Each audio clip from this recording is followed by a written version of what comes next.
Por este tiempo, dos mujeres que eran rameras vinieron al rey y se presentaron delante de él. Y una de las mujeres le dijo: Oh, mi señor, yo y esta mujer vivimos en la misma casa, y yo di a luz estando con ella en la casa. Y sucedió que al tercer día, después de dar a luz, esta mujer también dio a luz. Estábamos juntas, nadie de fuera estaba con nosotras en la casa, solamente nosotras dos. Y el hijo de esta mujer murió durante la noche porque ella se durmió sobre él. Entonces ella se levantó a medianoche, tomó a mi hijo de mi lado mientras tu sierva estaba dormida y lo puso en su regazo. Y su hijo muerto lo puso en mi regazo. Cuando me levanté al amanecer para dar el pecho a mi hijo, he aquí que estaba muerto. Pero cuando lo observé con cuidado por la mañana, vi que no era mi hijo el que yo había dado a luz. Entonces la otra mujer dijo: No, pues mi hijo es el que vive y tu hijo es el que está muerto. Pero la primera mujer dijo: No, tu hijo es el muerto y mi hijo es el que vive. Así hablaban ellas delante del rey. Entonces el rey, versículo 23, dijo: Esta dice: Este es mi hijo que está vivo y tu hijo es el muerto. Y la otra dice: No, porque tu hijo es el muerto y mi hijo es el que vive. Y el rey dijo: Traedme una espada. Y trajeron una espada al rey. El rey dijo: Traedme una espada. Y trajeron una espada al rey. Versículo 25. Entonces el rey dijo: Partid al niño vivo en dos y dad la mitad a una y la otra mitad a la otra. Entonces la mujer de quien era el niño vivo, habló al rey, pues estaba profundamente conmovida por su hijo y dijo: Oh, mi señor, dale a ella el niño vivo y de ninguna manera lo mates. Pero la otra decía: No será mío ni tuyo, partidlo. Entonces el rey respondió y dijo: Dad el niño vivo a la primera mujer y de ninguna manera lo matéis, ella es la madre. Cuando oyó todo Israel el juicio del rey, temieron al rey porque vieron que la sabiduría de Dios estaba en él para administrar justicia.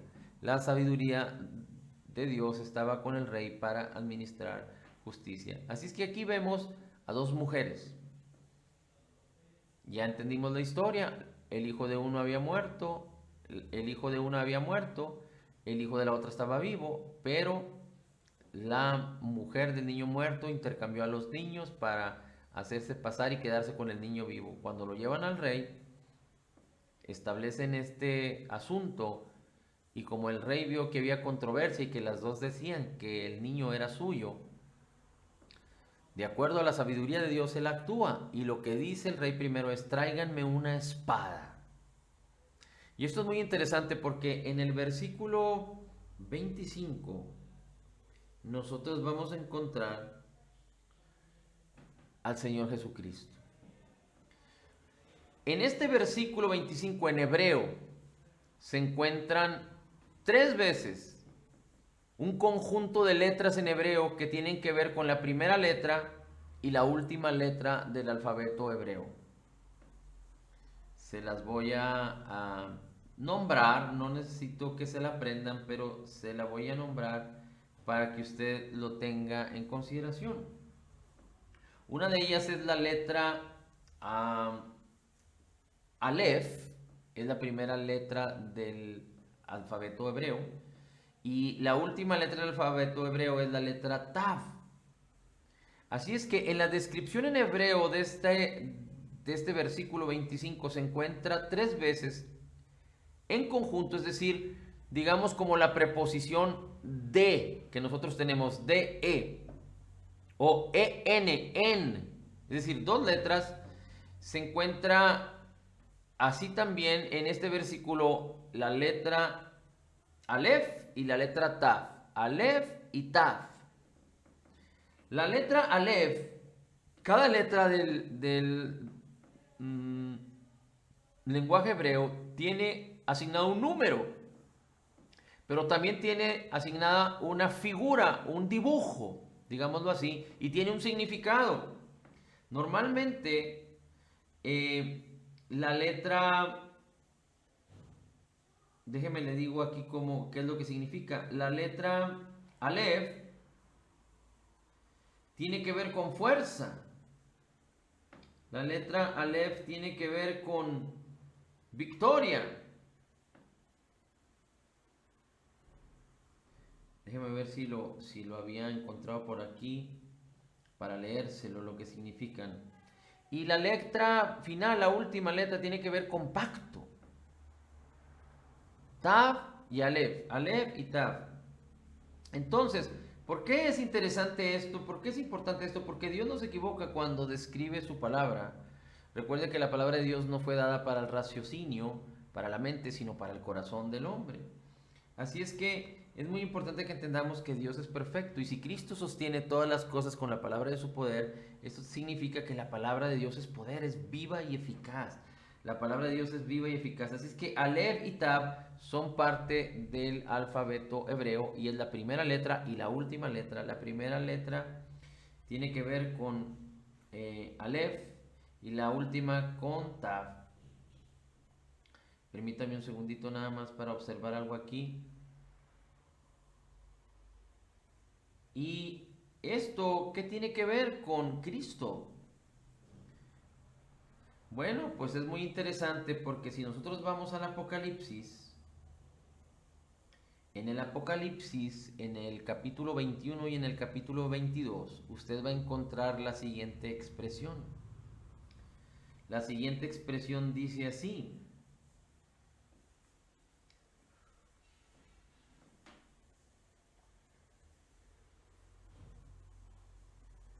en Apocalipsis, permítame, déjeme lo encuentro aquí, ok.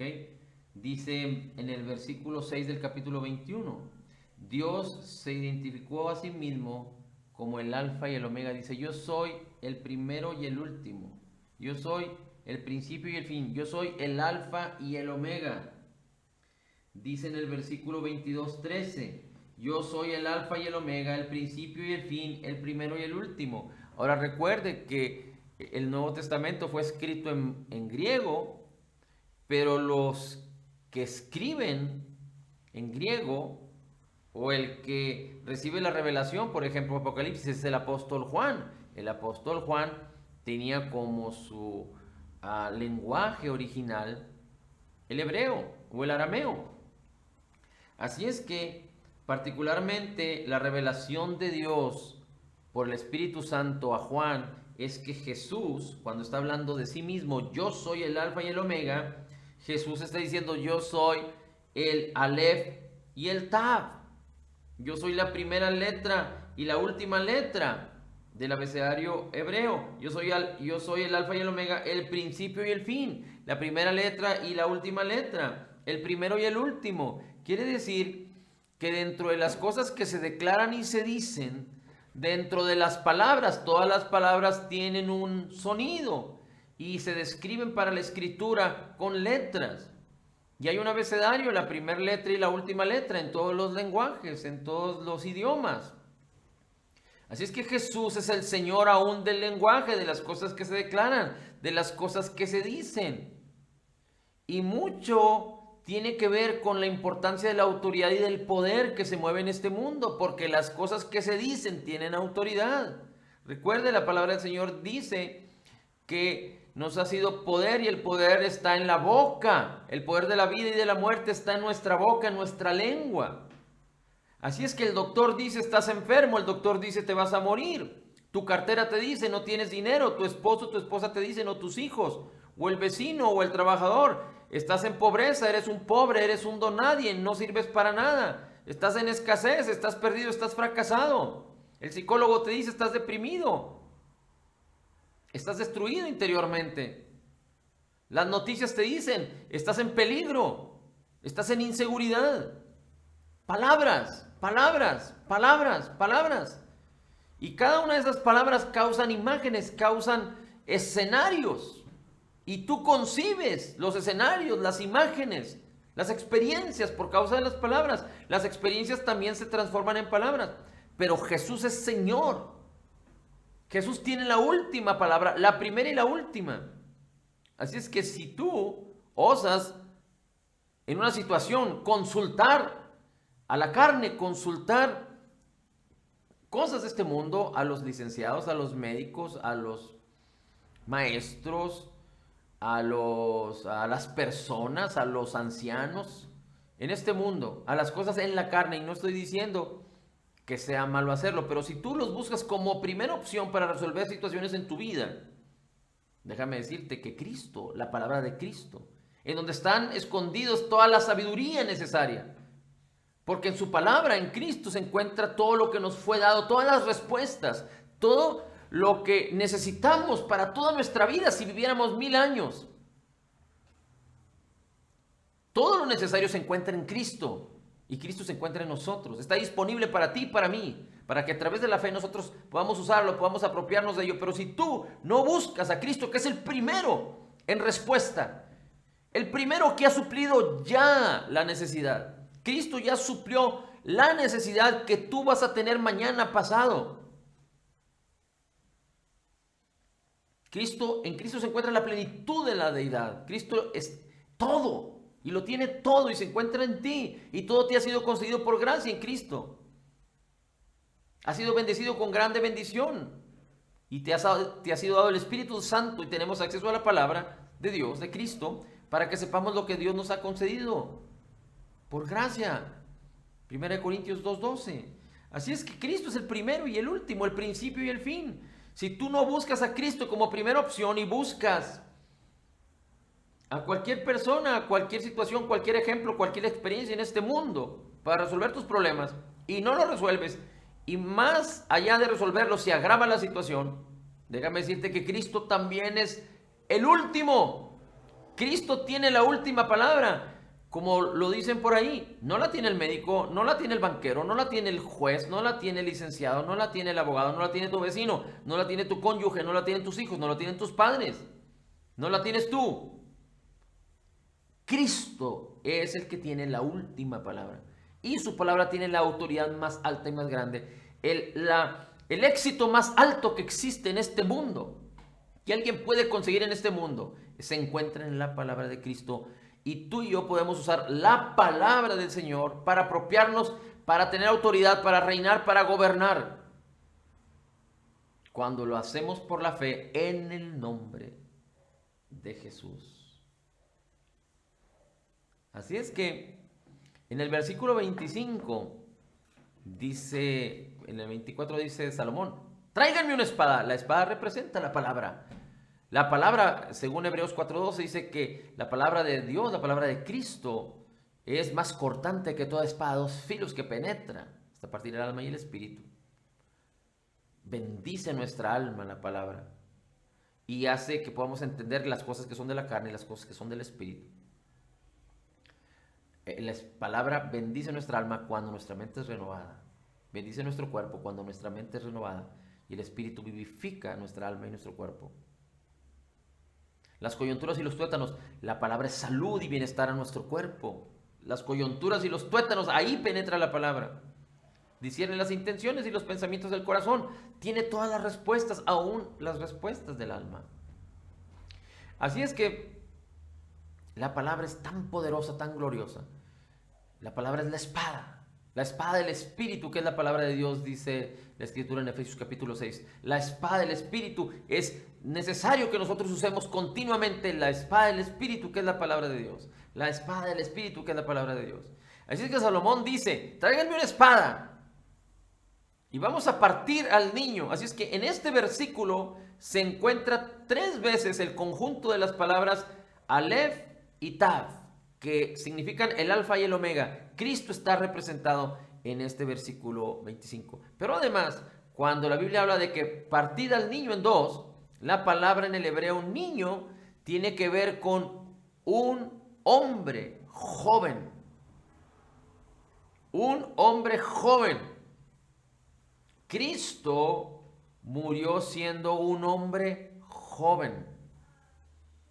Un hombre maduro pero joven a los 33 años.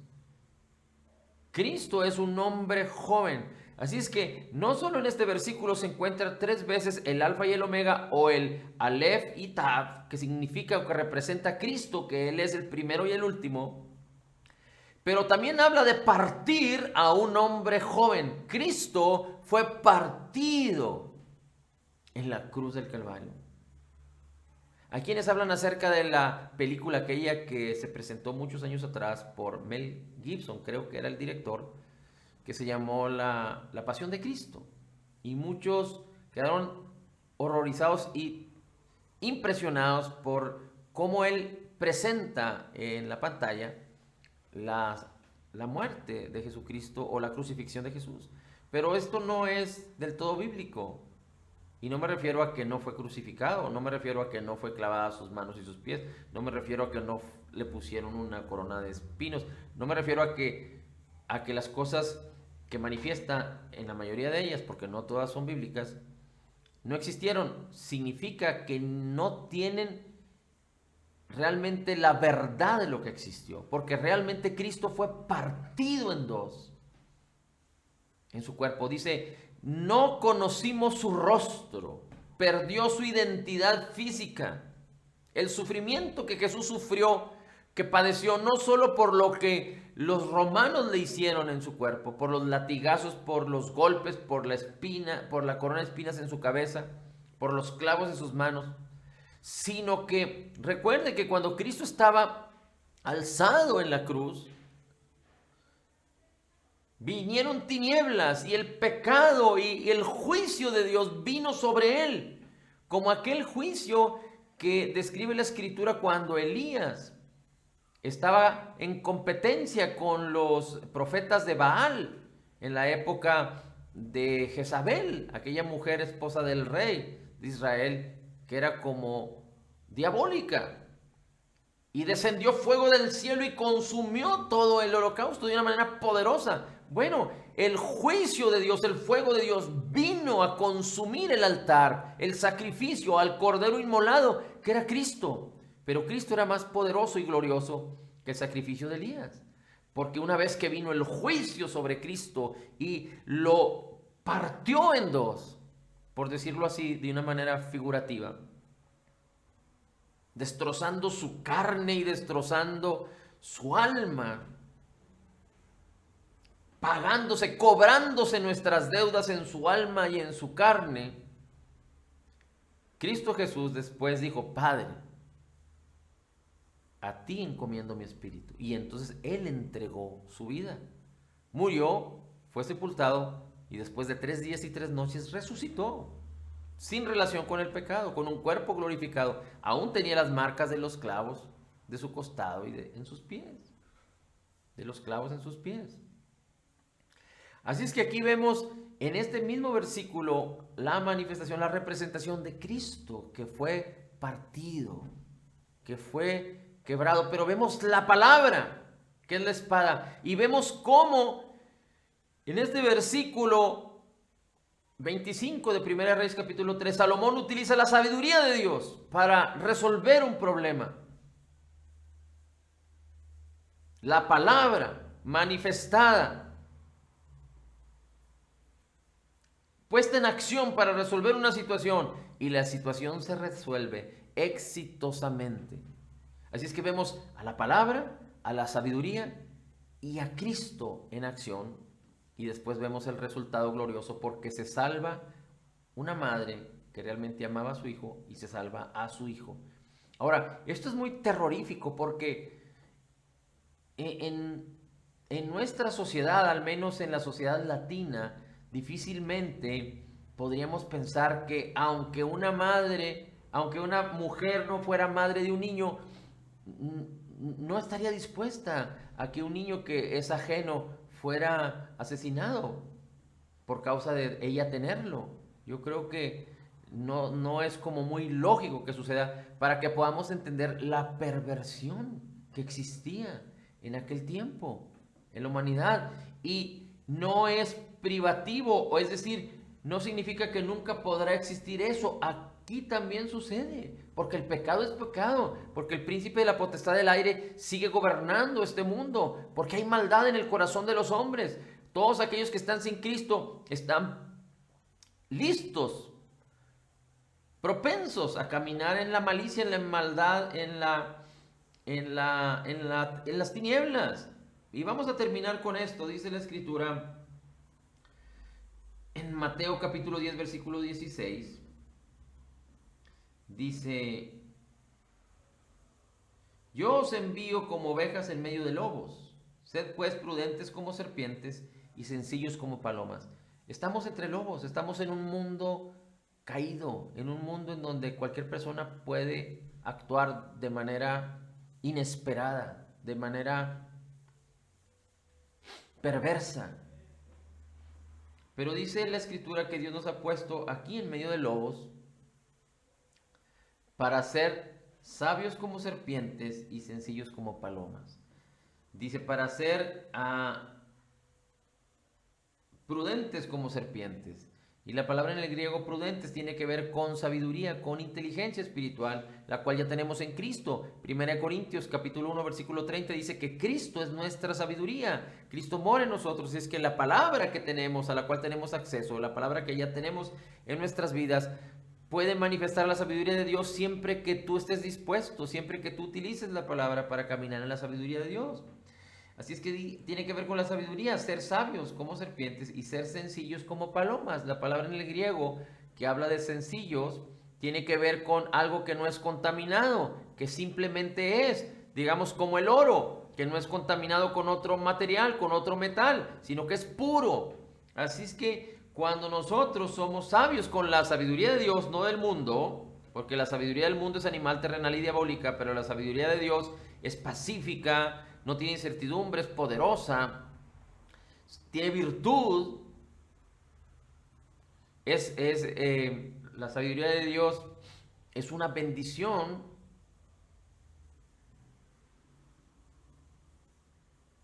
Entonces, y no nos contaminamos con otro sistema de pensamientos, sino que vamos directamente a ser instruidos y enseñados y edificados por la palabra. Entonces podemos manifestar lo que somos, la sabiduría de Dios y la pureza del Espíritu de la palabra que hay en nosotros, para nosotros caminar en sabiduría y ser y actuar como conviene.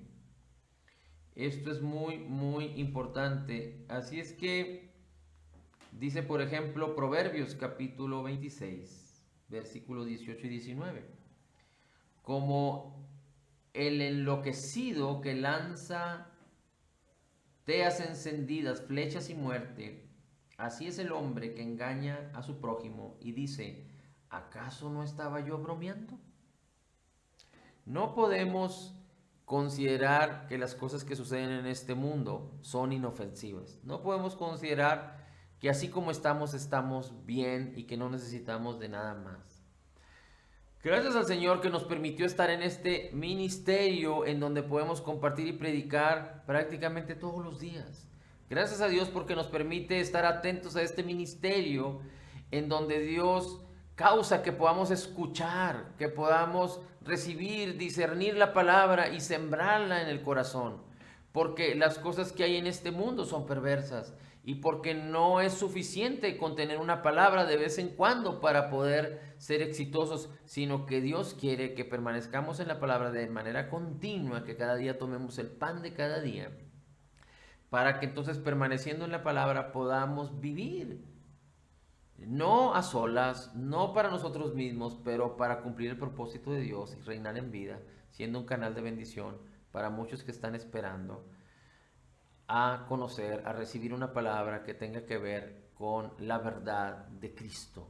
Porque a través de conocer la verdad, permaneciendo en la palabra de Dios, entonces podemos experimentar la plena libertad que Cristo Jesús conquistó por nosotros en su obra terminada, completa y perfecta en el Calvario.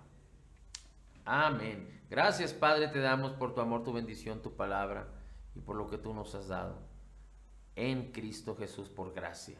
En Cristo declaramos que somos total y completamente perdonados y sanados, perfectamente justificados, altamente favorecidos, profundamente amados, grandemente bendecidos.